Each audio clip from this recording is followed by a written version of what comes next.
Hey, it's Simon here, and today I'm going to show you how to create dynamic index pages. Dynamic index pages are perfect for any page that reads information from a set of underlying pages. So think about a blog page showing all the blog posts.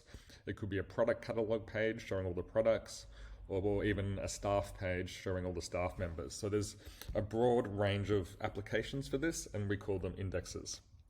So this example site I'm using, it's been created by fantastic designer Lee from Industry Design. And the design's already done, right? So the design's all there. It presents all the information in a very nice way for the customer. However, these areas here, these listings, are currently static. So what I'm going to do is convert one of them now to be a dynamic. And what that means is when it's dynamic, they'll automatically update themselves in the future without anyone needing to touch them. So here's the one I'm going to work on today. It's key projects page, and it has all of these projects the customer has completed. And if you click on one, such as this King Street Wharf example, you get all the information about the project. Looking very nice. So what we want to have happen is when you go back to this our work area, every time I add a new project, you want this to automatically update. So there's two steps to this. One is categorizing the information in the pages, which has already been done, and the second is creating the index. So the first step, this is what the page looks like in the editor. You just need to categorize the content so the index knows what to read. So for example, this here is the body, and this down here is a feature image. And we have a range of items. We have heading, body, date, author, and feature image all available. Now, if I jump into the Our Work page in the editor, you can see currently it's essentially hard-coded, like all the text is duplicated here. So I'm going to change this now to be an index, and that way it'll all read the information from the underlying pages. Okay, so the first thing I'm going to do is just delete all of these sections that we don't need, because we only need one section in order to generate this type of view. Delete all of that. So this is going to be a 3-column view. You can create up to 5 columns actually, but we're going to do 3 columns, so number per section will be 3. Let's just reduce the height and bring the height up to match.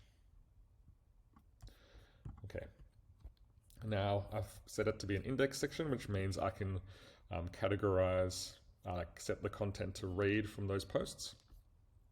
So there's 2 ways of doing this. I'll actually start from the bottom up. These are going to be dynamic content, and it's going to read from the first post in each section and the feature image. Do the same thing here. Dynamic, read from first post in each, and then we want to read from the second post, and again the feature image. And here, dynamic, third post, feature image. So that's done for them. These here I'm going to read from the body text.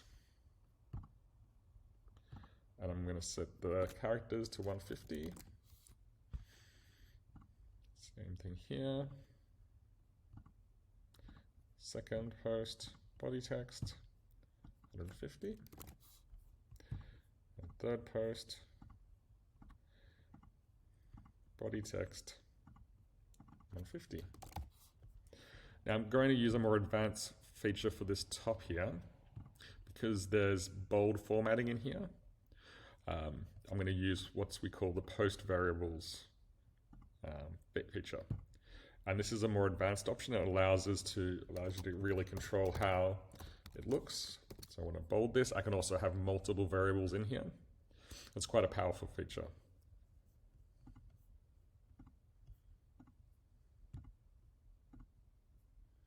Post variables.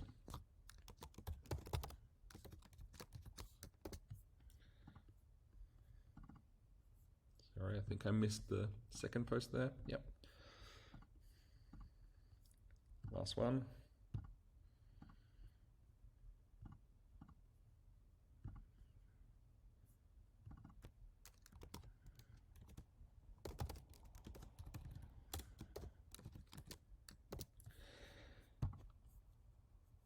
Let's save. View the draft site. And there we have it. You can see this is all generating dynamically, and you'll never have to update this page again. So all the work's done for you. I might just move these up a little bit to make it look a bit nicer.